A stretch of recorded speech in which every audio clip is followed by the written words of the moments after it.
Hi, this is Joe Chambers from Chambers Custom and 1911 University. I want to thank you for joining me here. If you're watching this, you're seeing it on Patreon for the very first time, and I want you to know that I appreciate your support very much. Thank you for taking the time to support me and for watching this video. Today we're going to do a review on the gun that we call the Clone. I'm going to show you the gun. Then I'm going to put it down and talk a little bit, and then I'll walk through the measurements with you and give you some thoughts. Here's the gun that we're talking about.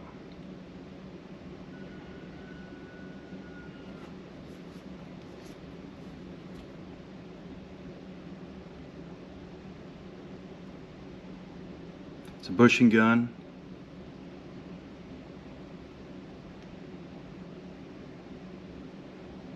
Single side thumb safety. Cute little stars on the trigger. I like the stars on the trigger. Some interesting cocking serrations. It's got a diamond. I don't know if you guys can see that in the front sight there, but it's got an actual diamond as the front sight. Alright, so there's the gun. Kick off the air compressor so it doesn't come on while we're doing this review. I actually have a history with the company that makes this gun.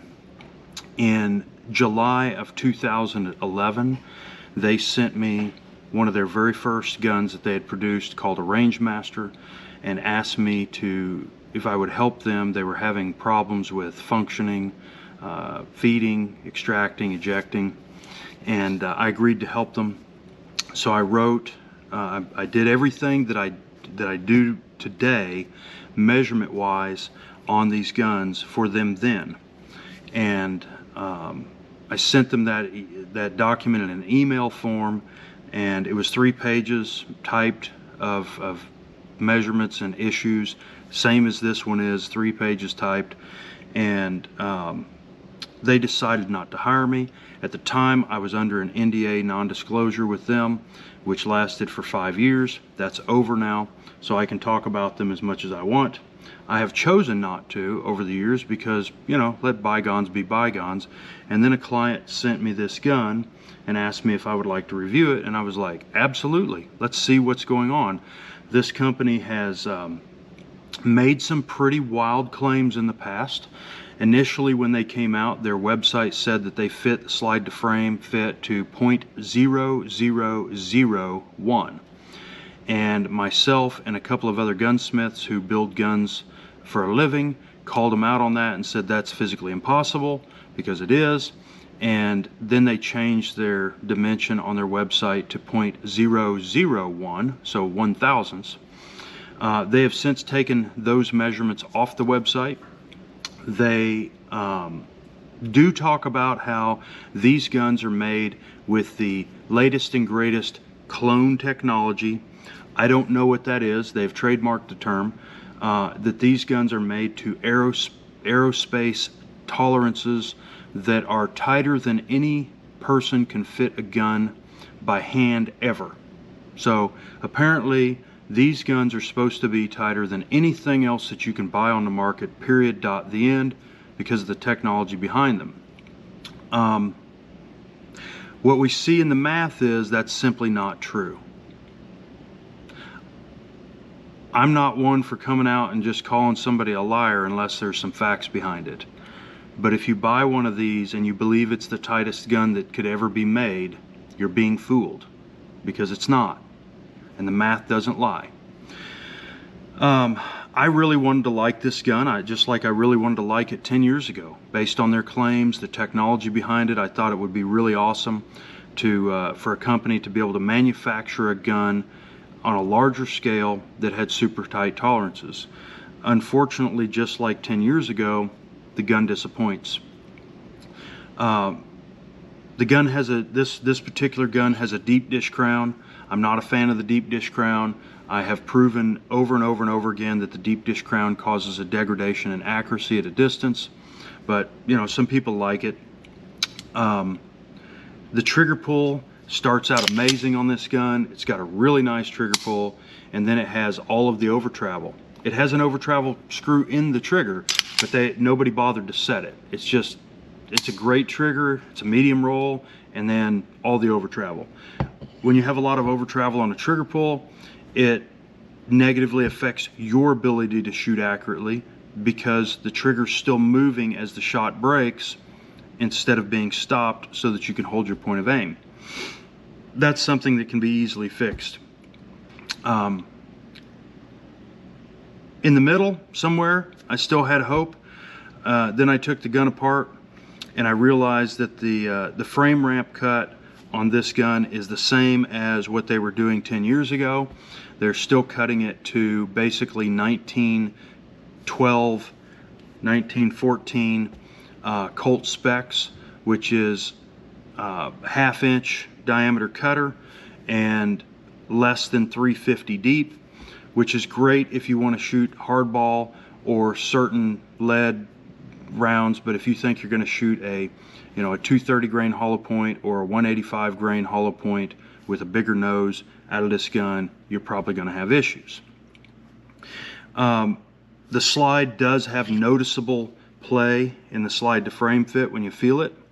How noticeable? Well, we'll get to that in the math, but it's absolutely noticeable, which means that it's not fit tighter than anybody can fit one by hand, because we fit them tighter than that here by hand. It's not loose like the 64 bronze cup that we just did a review on, but it's loose like the 51 Colt that I did a review on. I do love, so things I do love, I love the diagonal checkering they did. That's one of my favorite features on these guns. It always has been, probably always will be. Diagonal checkering has always been a great look and a great texture.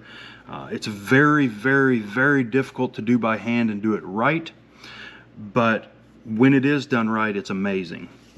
I also really like the fact that they managed to figure out a way to hide the mainspring housing cross pin that you normally see a hole in the mainspring. This one doesn't have that, right? There's no hole there because it goes in from the side. That's a really, really neat feature. So kudos to their engineers for looking at that and going, hey, we can hide this in the side. Awesome. Cool job.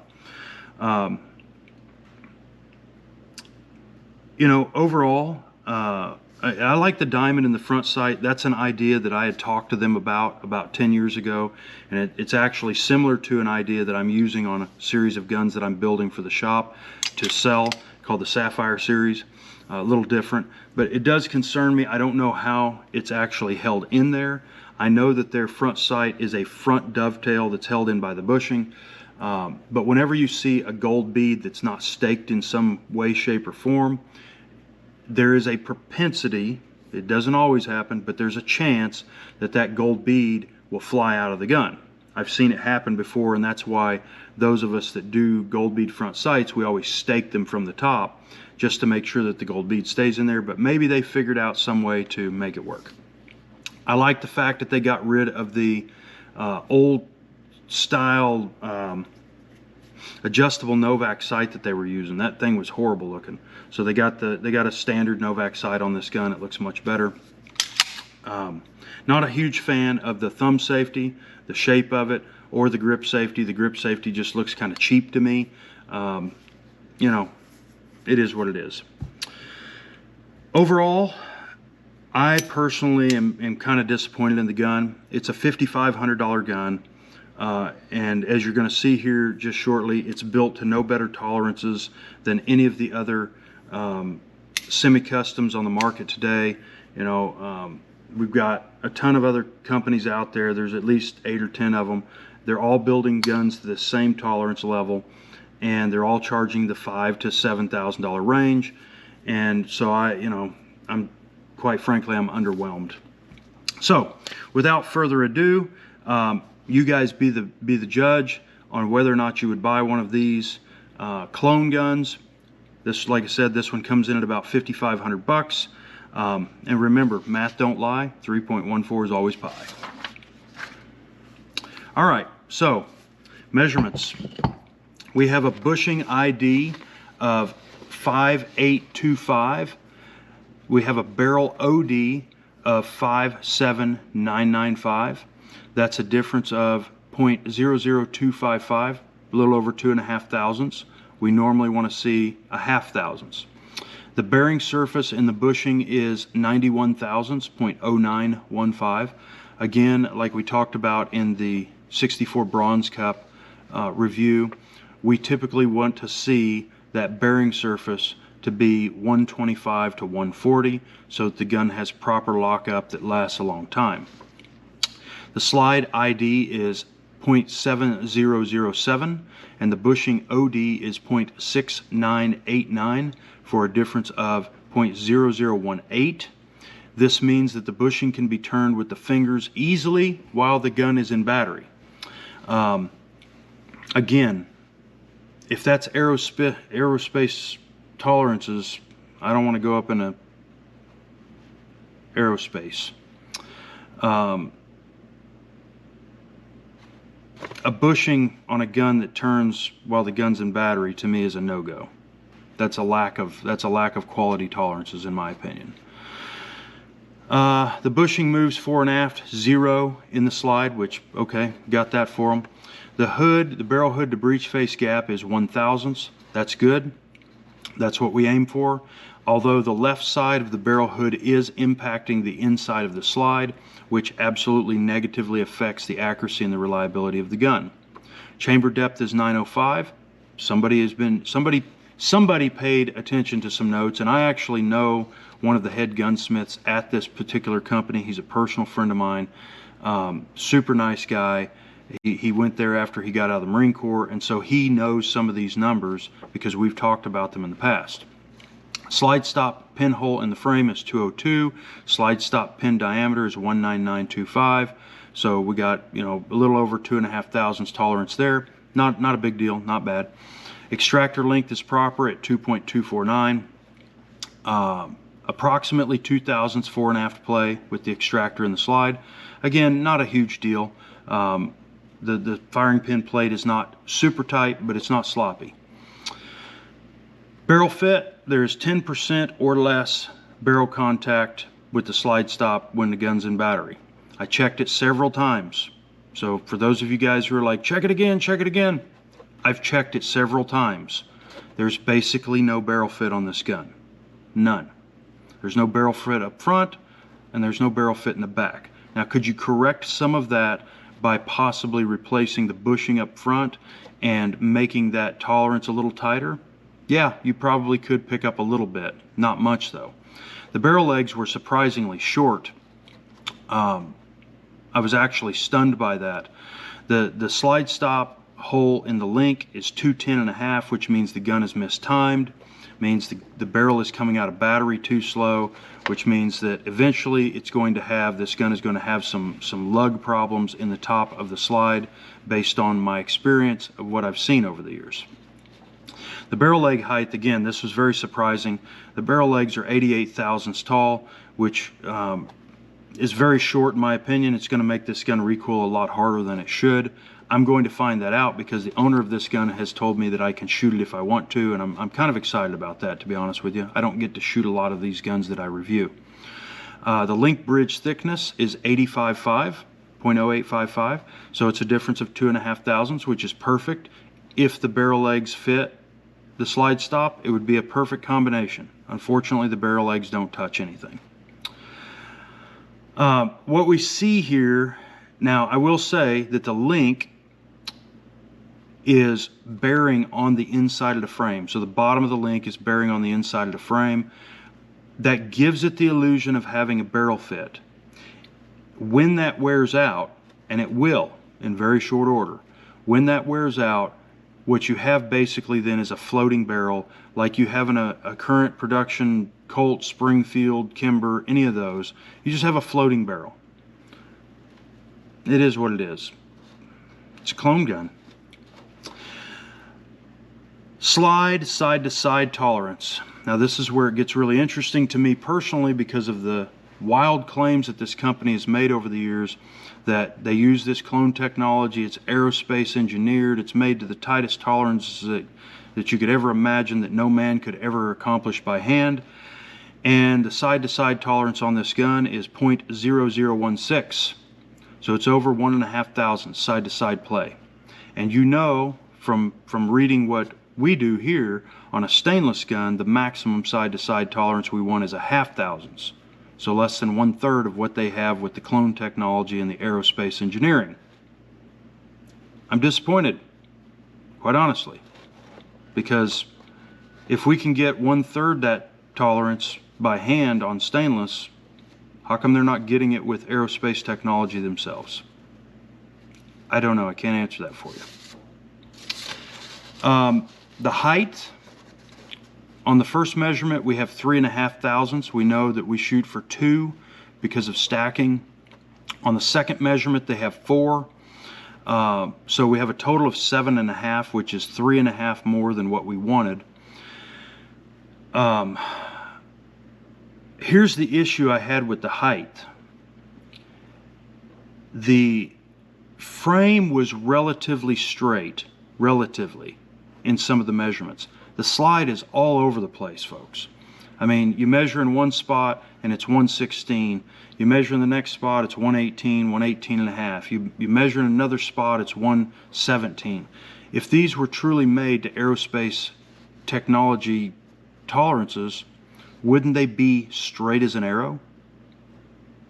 I mean, I get slides from Caspian every week that are straighter than these slides. And I know Caspian's not using aerospace technology to make their slides. So, you know, I was disappointed.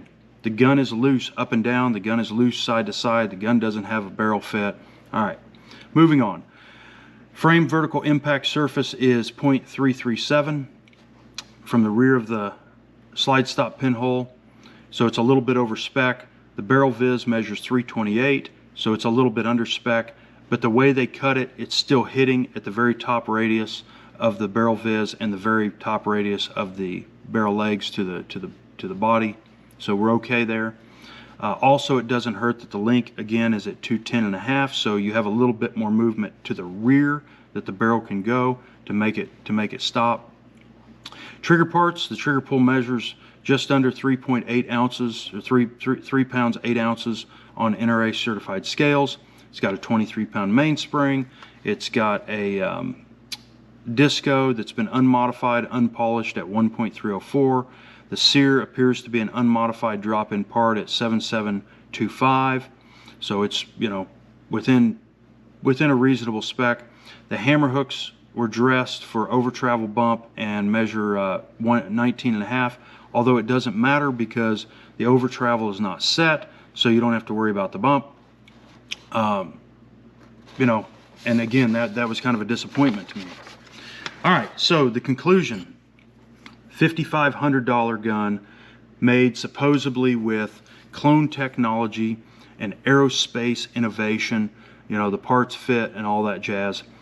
I'm just not seeing it, to be totally honest with you. Do I think the gun's worth $5,500? I don't know. You know, I mean, there's a lot of other companies out there that are building guns to basically the same kinds of tolerances that are charging the same money. So I guess it's in the eye of the beholder. It's a very nice looking gun aesthetically. I find it pleasing to the eye. You know, I like some of the design features like we talked about. I love the diagonal checkering is really cool. You know, the stars in the trigger, they've been doing that since the beginning. That's a really neat little touch. The diamond, you know, I'm not in love with the gun because of the measurements. The measurements, they're just way off for the claims that the company makes. So I've got to say that for me, this gun is a no-go.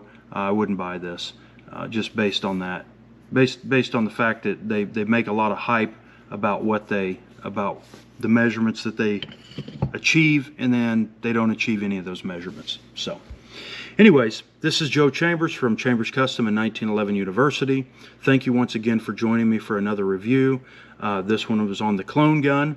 And remember, folks, math don't lie. 3.14 is always pi.